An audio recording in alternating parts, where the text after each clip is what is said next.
ঘটনাস্থলের ছবি আপনারা দেখলেন কিভাবে গোটা কারখানা একেবারে ধূলিসাৎ হয়ে গিয়েছে।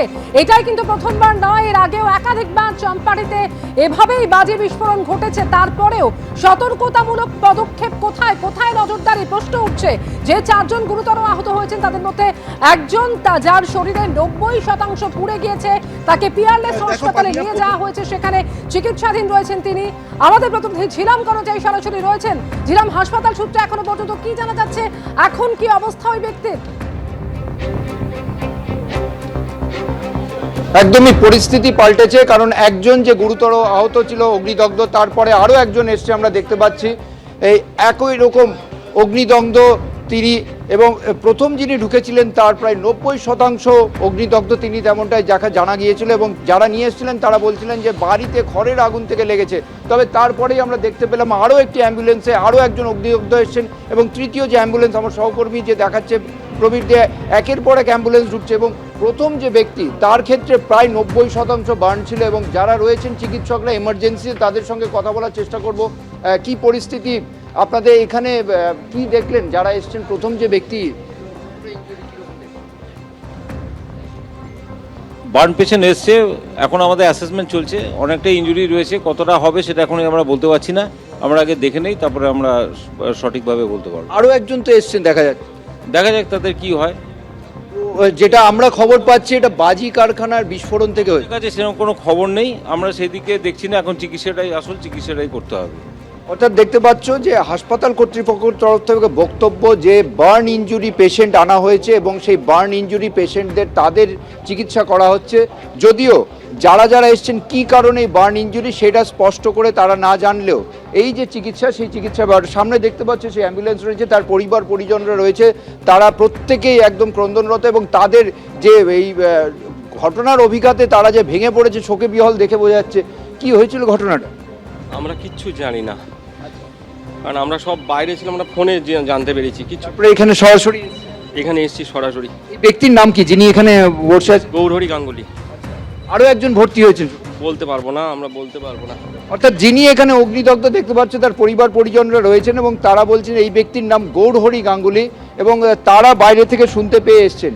যে ব্যক্তি এখানে অ্যাম্বুলেন্সে এই মুহূর্তে অগ্নিদগ্ধ অবস্থায় রয়েছেন তাকে ভর্তি করা হওয়ার যে প্রক্রিয়া সেটা হাসপাতালের তরফ থেকে করা হচ্ছে। অন্যদিক দিয়ে যে আরও একজন যার প্রায় 90% বার্ন ইনজুরি ছিল তাকে ভর্তি করা হয়েছে। এবং আমরা দেখতে পাচ্ছি যে হাসপাতালের তরফ থেকে জরুরি বিভাগে পুরো হাসপাতাল কর্তৃপক্ষের যারা প্রশাসনিক কর্তা এবং চিকিৎসক তারা সকলেই এসছেন।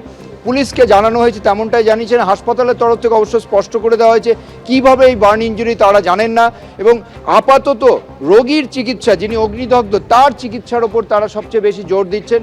এবং একজন ভর্তি হয়েছেন, এবং দ্বিতীয়জনকে আমরা দেখতে পাচ্ছি তিনিও প্রায় 30 থেকে 40% বার্ন ইনজুরি নিয়ে এসছেন। আর যিনি ভর্তি হয়েছেন প্রথমে তার প্রায় 90% বার্ন ইনজুরি রয়েছে। হাসপাতালের তরফ থেকে সেটা একদম চিকিৎসা শুরু হয়েছে, দ্বিতীয়জনকে ভর্তি করার প্রক্রিয়া চলছে। এবং কিভাবে আগুন লেগেছে সেই বিষয়ে যিনি প্রথম অ্যাম্বুলেন্সে যারা এসেছিলেন তারা জানিয়েছিলেন যে ঘরের গাদা থেকে আগুন লেগেছে। তবে প্রাথমিকভাবে বিভ্রান্তি ছিল অ্যাম্বুলেন্সে করে সেই অগ্নিদগ্ধ ব্যক্তিকে যে অ্যাম্বুলেন্স নিয়ে আসে সেই অ্যাম্বুলেন্স এই মুহূর্তে সেখানে নেই, কারণ অ্যাম্বুলেন্স ড্রাইভার দ্রুত জায়গা থেকে চলে যান। যিনি এসেছিলেন অ্যাম্বুলেন্সে করে তিনি যদিও হাসপাতালে এই মুহূর্তে রয়েছেন। একেবারে আহতদের শারীরিক পরিস্থিতি দেখে কিন্তু একটা জিনিস স্পষ্টই বোঝা যাচ্ছে যে বিস্ফোরণের তীব্রতা কি ভয়াবহ ছিল। হিন্দোলতে রয়েছেন আমাদের সঙ্গে। হিন্দোল, শুধুমাত্র চম্পাহাটি নয়, চম্পাহাটিতে বারবার করে বিস্ফোরণ হয়েছে এভাবে বাজি কারখানায়। ধোলাহাটের কথা আমাদের মনে আছে 2025 সালে, সেখানে বাড়িতে মজুদ বাজি ফেটে মৃত্যু হয়েছিল 8 জনের। ঠিক এখানেই তো প্রশ্ন উঠছে, কোথায় নিরাপত্তা? কিভাবে লাইসেন্স ছাড়া দীর্ঘদিন ধরে এভাবে বাজির কারবার চলছে? একেবারে এই প্রশ্নটাই কিন্তু বারংবার ওঠে যখন বাজি কারখানায় বিস্ফোরণ ঘটে।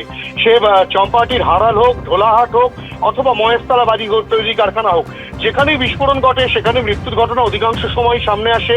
এবং এই মৃত্যুর ঘটনাকে ধামাচাপা দেওয়ার জন্য সেই সংশ্লিষ্ট এলাকার মানুষজন তারা কিন্তু একেবারে সচেষ্ট হয়ে পড়েন, কেননা যেহেতু ওই এলাকার ক্ষুদ্র শিল্প বলতে, কুটির শিল্প বলতে কিন্তু এই বাজি তৈরি। এবং এই হারালের ক্ষেত্রেও কিন্তু একই ঘটনা। যখন এই ঘটনা ঘটে আমরা জানি 2 বছর আগেও যে বিস্ফোরণের ঘটনা ঘটেছিল, একই পরিবারের 3 জন মহিলা মারা গিয়েছিলেন এবং শুধু তাই নয় যে একাধিক বাড়ি ভস্মীভূত হয়ে গিয়েছিল। এবং আজও বেলা 12:30 নাগাদ, আনুমানিক 12:30 নাগাদ যে ঘটনা ঘটে, যে একটি বিস্ফোরণের শব্দ, পরপর 3টি বিস্ফোরণের শব্দ, তারপর সেই শব্দ শুনে যখন স্থানীয় বাসিন্দারা সেখানে যান বা পার্শ্ববর্তী কারখানার লোকজন যখন ওখানে যান, গিয়ে দেখতে পাচ্ছেন যে সম্পূর্ণ বাড়িটি উড়ে গেছে, যে অ্যাসবেস্টসের চাল উড়ে গেছে, দেওয়াল এক করে সম্পূর্ণ গুড়িয়ে গেছে এবং দিকে দিকে কিন্তু 3-4 জন কর্মী সেই সময় ছিলেন যাদেরকে উদ্ধার করে হাসপাতালে পাঠানো হয়েছে। তারা কিন্তু একেবারে অগ্নিদগ্ধ অবস্থায় ছড়িয়ে ছিটিয়ে পড়ে রয়েছেন। এই যে পরিস্থিতি, সেই পরিস্থিতিটা কেন তৈরি হয়? যখন বিস্ফোরণ ঘটে, যখন মৃত্যুর ঘটনা ঘটে বা আহত হওয়ার ঘটনা ঘটে, তখন একটা পুলিশি তৎপরতা দেখা যায় এবং যখন কিছুদিন চলে যায়, তারপরে আবারও সেই শিথিলতা, আবারও সেই নতুন করে বাজি কারবারি, অসাধু বাজি কারবারি। এই কারণে কেননা তাদের কাছে বৈধ লাইসেন্স কিন্তু নেই। এবং এই চম্পাহাটির ক্ষেত্রে, অর্থাৎ চম্পাহাটির হারালের ক্ষেত্রে যে কজন বাজি ব্যবসা করছেন তাদের অধিকাংশের কাছেই কিন্তু বাজি তৈরির কোনো রকম কোনো লাইসেন্স নেই। তেমনটা কিন্তু প্রশাসন এর আগেও জানিয়েছিল। তাদের কাছে শুধুমাত্র বাজি বিক্রি, অর্থাৎ মজুত করার যে লাইসেন্স, সেই মজুত করার লাইসেন্স কিন্তু রয়েছে। সেই মজুত করার লাইসেন্স দিয়ে কিন্তু তারা দিকে দিকে বাজি তৈরি করে বেড়াচ্ছেন। এবং এই বাজি তৈরি করতে গেলে যে সাবধানতা অবলম্বন করার দরকার, বা বাজি কারখানায় বিস্ফোরণ ঘটলে বা আগুন লাগলে যে সাবধানতা, সেই সাবধানতা আদৌ কি এখানে মানা হয়েছিল? এবং পুলিশ যেটা মনে করছে সাবধানতা ছিল না, সেই কারণেই কিন্তু এই বিস্ফোরণের ঘটনা এবং শুধুমাত্র এটাই নয়, পরপর এই ধরনের ঘটনা ঘটেছে। হিন্দল, তুমি আমাদের সঙ্গে থাকো। চম্পাহাটিতে এই বাজি বিস্ফোরণের ঘটনা কিন্তু এটাই প্রথম নয়। 2024 সালের 28শে ডিসেম্বর দক্ষিণ 24 পরগনা এই চম্পাহাটি, সেখানে বাজি কারখানায় ভয়াবহ বিস্ফোরণ হয়েছিল, যে বিস্ফোরণে ঝলসে গেছিলেন এক মহিলা সহ 3 জন।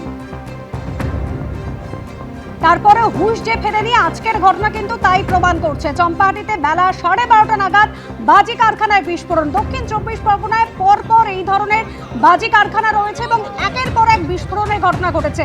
2025 সাল দক্ষিণ 24 পরগনার ঢোলাহাট, সেখানে বাড়িতে মজুদ ছিল বাজি, যে বাজি ফেটে 8 জনের মৃত্যু হয়েছিল। ঢোলাহাটে বাড়িতে মজুদ বাজিতে বিস্ফোরণে মৃতের সংখ্যা ছিল 8 জন এবং সেখানেও কিন্তু জানা গিয়েছিল লাইসেন্স ছাড়াই দীর্ঘদিন ধরে এভাবে বাজির কারবার চলেছে। বাড়িতে বাজির স্তূপ মজুদ ছিল।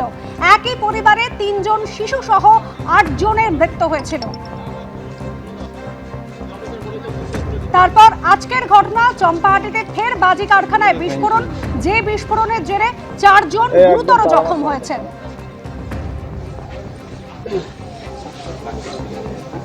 হিন্দল দে আমাদের প্রতিনিধি রয়েছেন আমাদের সঙ্গে। হিন্দল, পরপর ঘটনা, চম্পাহাটিতেই একাধিকবার বিস্ফোরণ ঘটেছে। এর আগে ঢোলাহাটে 2025 সালে বিস্ফোরণ ঘটনায় হুঁশ যে ফেরেনি, আজকের ঘটনা তা আরো একবার প্রমাণ করলো। একেবারেই সেটাই কিন্তু প্রমাণিত হচ্ছে যে একের পর এক যখন বিস্ফোরণ ঘটছে, সেই সময় খানিকটা তৎপরতা পুলিশ প্রশাসনের দেখা যায়, কিন্তু তার কিছুদিন যেতে না যেতেই আবারও সেই শিথিলতা। তুমি ঢোলাহাটের ঘটনা যেটা বলছিলে, যেখানে 8 জনের মৃত্যুর ঘটনা ঘটেছিল, তোমাকে বলে রাখি একই পরিবারের প্রত্যেকের কিন্তু মৃত্যু হয়েছিল সেই বিস্ফোরণের ঘটনায়।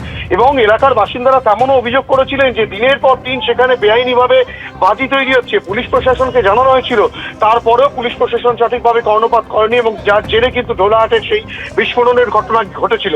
এবং ঢোলাহাটের যখন ঘটনা ঘটেছে, তার আগে এই যে চম্পাহাটির হারাল, সেই হারাল কিন্তু এই প্রথম যে খবরে আসতো তা নয়। একের পর এক কিন্তু এই ঘটনা, অর্থাৎ কিনা বাজি কারখানায় বিস্ফোরণের ঘটনা ঘটেছে। একাধিকবার মানুষের মৃত্যু হয়েছে, একাধিকবার প্রশ্ন উঠেছে নিরাপত্তা কোথায়, একাধিকবার প্রশ্ন উঠেছে পুলিশের নজরদারি কোথায়। আবারও কিন্তু আজকে যে ঘটনা ঘটে গেল, আবারও যে বাজি কারখানায় বিস্ফোরণের ঘটনা ঘটে গেল, সেক্ষেত্রে কিন্তু আবারও ঠিক একই প্রশ্ন উঠছে যে নিরাপত্তা কোথায়, পুলিশি নজরদারি কোথায়। পুলিশি নজরদারি যদি থেকেই থাকতো, এটা বারুইপুর পুলিশ জেলার অন্তর্গত, বারুইপুর থানার অন্তর্গত এই চম্পাহাটি হারাল, সেক্ষেত্রে পুলিশের নজরদারি বা যে তালিকা এর আগের বারে বিস্ফোরণের সময় পুলিশ তৈরি করেছিল, কাদের কাদের লাইসেন্স নেই, তারা কিভাবে বাজি তৈরি করছে, তাহলে সেই তালিকা তৈরি করে কি হলো? আদতে যদি এই ঘটনাই ঘটে যায়, পরপর যদি ঘটনাই ঘটে, তাহলে কি শুধুমাত্র দেখানোর জন্য সেই তালিকা তৈরি করা হয়েছিল? সেক্ষেত্রে বাস্তবিক অর্থে যে পদক্ষেপ পুলিশ প্রশাসনের তরফ থেকে নেওয়া প্রয়োজন ছিল, সেই পদক্ষেপ কি আদৌ পুলিশ প্রশাসনের তরফ থেকে নেওয়া হয়েছিল? সে প্রশ্ন কিন্তু উঠছে। এবিপি আনন্দ, এগিয়ে থাকে, এগিয়ে রাখে।